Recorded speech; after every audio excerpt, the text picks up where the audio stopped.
So till now we have understood that chlorophyll is a green pigment and the plants containing that green pigment only can prepare their own food in the form of autotrophic nutrition. But some plants even have colored leaves like red, green, yellow. But have you thought, can they prepare their own food? Yes. Red, brown and other colored leaves also have chlorophyll and can perform the photosynthetic activity. Then suppose, have you ever observed algae, or what is algae? Suppose you have a bucket of stagnant water. There will be a greenish layer developing below the bottom of the bucket. So that is algae and that is also green in color. So that is also having the chlorophyll pigment. And in the ponds, in the edges of the small rivers, you see greenish surface, the greenish layer developing. All that is algae which grows in the ponds, and it also has chlorophyll in that. That only gives the unique color to the greenish color to the algae, and that also algae can also prepare their own food with the help of photosynthetic activity. There is an iodine test to prove the photosynthetic activity in the plants. Take a green colored leaf, put the leaf in a beaker, add some spirit in that test tube. So in a test tube, take a leaf, green colored leaf, add some spirit. Then this test tube put in a beaker of boiling water. So and then boil it for 2 or 3 minutes and remove it. So the spirit, the presence of spirit changes the color of the leaf. It makes the leaf pale. The spirit absorbs the green color, and after that remove the leaf from the spirit and add iodine to it. If the iodine changes the color of the leaf, there is presence of photosynthetic activity in that leaf. If the iodine doesn't change color and the iodine stays brown in color, then we can say that there is no photosynthetic activity in the leaf. I repeat the experiment. Take a test tube, put a green colored leaf in that, then put spirit in that test tube. Then put the test tube in a boiling water with a beaker with boiling water. Then boil it for 2 or 3 minutes. Then remove the leaf from the spirit. The spirit will absorb all the green color of the leaf. Then on a slab, add some drops of iodine on the leaf. If the leaf changes its color to purple or any other color of food, if there is green pigment, chlorophyll, then only plants can synthesize that food. In this heterotrophic nutrition, no chlorophyll, so thereby the plants cannot prepare their own food. And then they depend on other plants for their food.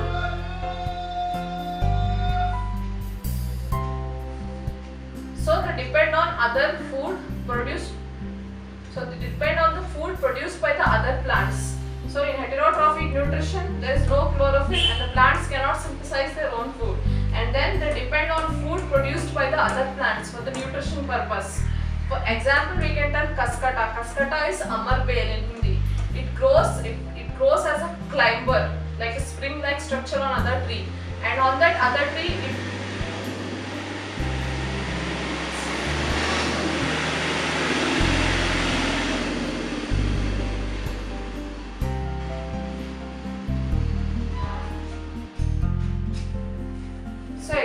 taking the example of Kaskata or Amarbel, it is called. It depends on the host plant. That means it is a climber plant. It grows on other plants and it obtains its nutrition from that host plant.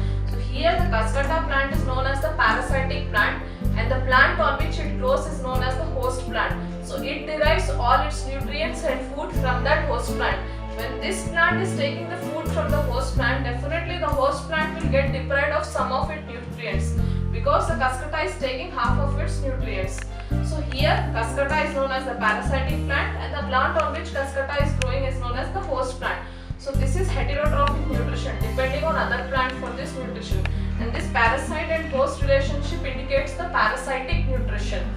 Then moving on to the insectivorous plants. Some plants cannot prepare their own food. They do not have chlorophyll. Neither they depend on other plants for their food, but they depend on insects for their food purpose. For example, there is a plant called pitcher plant. In this pitcher plant, the pitcher, that means the part of the leaf is modified like a cup-like structure called pitcher. That means it is the leaf structure only, but it is modified in the shape of a cup. So this pitcher is the modified part of the leaf. Then this pitcher has something called opening at the top. It is a cup-like structure with opening at the top, known as apex. This apex closes and opens the mouth of the pitcher. So this apex acts as the lid of the pitcher. It opens and closes the mouth. Then what happens? There are some hairs inside which are facing downwards. So whenever there is an insect coming and sitting on that pitcher. So these hairs trap the insect and take the insect deep inside. There are some digestive juices present in that pitcher which helps in digestion of that insect and taking the nutrients from that insect. So this type of plants are known as insectivorous plants which depend on insects for their food. Then have you ever thought how desert plants make their food? Desert plants have spine-like structures on their leaves. That means the leaves are modified like spine-like structures to retain water loss, and they also have chlorophyll-like pigment to prepare their own food in desert plants. Then moving on to the saprotrophs. We are finished with insectivorous plants. Moving on to the saprotrophs and saprotrophic nutrition. Example of saprotrophs plants are Examples of saprotrophic plants are mushrooms, yeast, fungi, umbrella-like growth on the roots. So you might be going to the supermarket many times. You buy button mushrooms, you buy white-colored mushrooms. It might be your favorite food, right? Mushrooms. Many people like mushrooms. There are many foods prepared with the help of mushrooms. So these mushrooms come under the saprotrophic group of plants. So all these organisms or plants secrete the digestive juices on dead and decayed matter. So all the mushrooms feed on the dead and decayed matter. Isn't that very disgusting? Mushrooms, yeast, fungi, and this umbrella-like growth on the roots, all these secrete on the digestive juices of the dead and decayed matter for the food purpose. So, and then what happens? The secretion of this dead and decayed matter converts them into the solution. So all the secretions get converted into a solution, and from this solution all the nutrients are absorbed. So saprotrophic plants like mushrooms, yeast, fungi, and the umbrella-like growth on the roots depend on decayed and dead matter for their food. So these saprotrophic organisms depend on dead and decayed matter for their food. They secrete digestive juices, and these digestive juices get converted into a solution, and from this solution they absorb all the nutrients for their growth. So this type of nutrition on which occurs with the help of dead and decayed matter. The plants which depend on dead and decayed matter for their food are known as saprotrophs, and this type of nutrition is known as saprotrophic nutrition.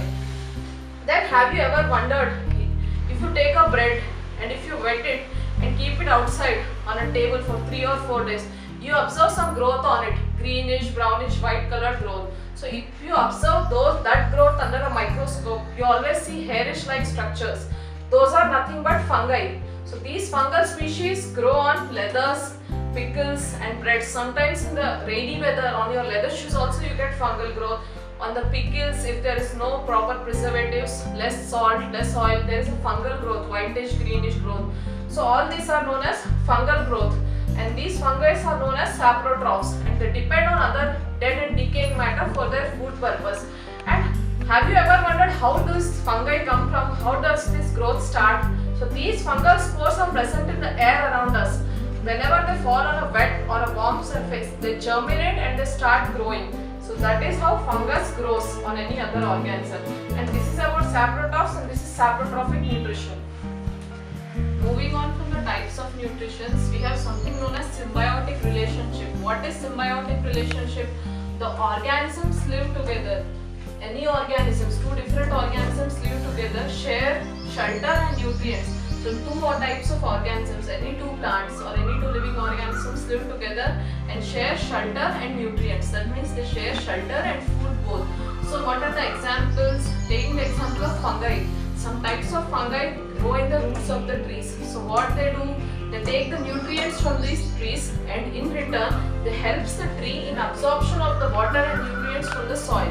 So these fungi, when they grow on the tree, they absorb the nutrients from the tree, and in return what do they give to the tree? They help in absorption of the nutrients and water from the soil. They take nutrients from the tree, they take food from the tree, and in return they help in absorption of the nutrients and water from the soil. This is relationship of fungi and a tree. Then there is one more example in lichen plants. There algae and fungi live together. Here algae provides food to the plant and fungi provide shelter, water and minerals to this algae. So here algae provides foods to this fungus, and this fungus provides shelter, water and minerals to this algae. So in lichens, algae and fungi live together. This is known as symbiotic organisms living together, sharing shelter and nutrients. Then, have you ever thought how nutrients are replenished in the soil? Whenever we sow some crops, definitely all the nutrients from that soil are absorbed by that agricultural crop. Then, plants absorb nutrients from the soil whenever there is a growth of some crop. Then, when the nutrients are absorbed from the soil, definitely there is decline of the nutrient content in the soil. Then what we should do? We need to add. So here we have to add the nutrients again back to the soil to make the soil nutrient rich. How can we add them? With the help of fertilizers or manures. Fertilizers are chemical substances which provide nitrogen, phosphorus and potassium. Then manures are chemical free. They are usually organic. All the natural substances like excreta, animal excreta, dried leaves of plants. So by adding fertilizers and manures to the soil, we replenish the nutrients to the soil. We give back the nutrients to the soil. Then nitrogen fixing bacteria are also present in some plants. Nitrogen fixing bacteria is known as rhizobium. It is present mostly in the leguminous plants. Leguminous plants like gram, pea, moong, beans, pulses and majority of the dals. So in this leguminous bacteria, automatically the nitrogen gets replenished because they have nitrogen fixing capacity. In these leguminous plants, the seed or fruit of the plant will be consumed. These leguminous plants are usually having two seeds, dicotyledons they are called. So now you have understood how nutrients are replenished in the soil, either by nitrogen fixing bacteria or by adding fertilizer and manure. There is an experiment called Bragg paper experiment. Take any plant, cover a little part of one leaf with a black polythene paper. After 3 or 4 days, remove the paper. Test it with the presence of iodine. You can see that there is no color change. The iodine doesn't change color. In the place where the black polythene paper was there, that in that area there was no photosynthetic activity carried out. That means the remaining part of the leaf was green. Whereas the part covered with that black polythene paper doesn't become green because there was no photosynthetic activity. When we add iodine, that part doesn't change color. That means there was no production of starch in that part. So that is known as the black paper experiment. With the help of paper clips, put a black polythene paper to some part of the leaf. Put it in the sunlight for 3 or 4 days. So after 3 or 4 days, remove from the sunlight and test. After 3 or 4 days, remove from the sunlight, pluck the leaf from the tree, test with iodine, put some drops of iodine on it. Then if you see, the part which was covered with the polythene did not prepare food. There was no photosynthetic activity in that. There was no presence of starch or carbohydrate. That was the one experiment to prove the presence of photosynthesis. Then to prove the presence of starch, if you see your parents cutting potato is usually everybody's favorite vegetable, right? So whenever you cut potato and you put it in the water, you see whitish color coming in the water. So you have to wash the potatoes repeatedly until you get clear water. That means all the white content of the potatoes should go away. Keep washing potatoes repeatedly until you get a clear water. That means the white content which is coming in the water is nothing but the starch content of that potato. So that potato plant had undergone photosynthesis and made its own food. That food was stored in the parts of the plant in the form of carbohydrates or starch. That starch will be shown when you cut the potatoes and wash in the water. That starch will be shown as the white colored material. The water will become white in color. If you keep repeatedly washing the potatoes until you get clear water, all the starch content will be removed from that potato. That means the potato plant contains starch. It made food with the help of sunlight. So this is about potato experiment. This is about the nutrition in the plants.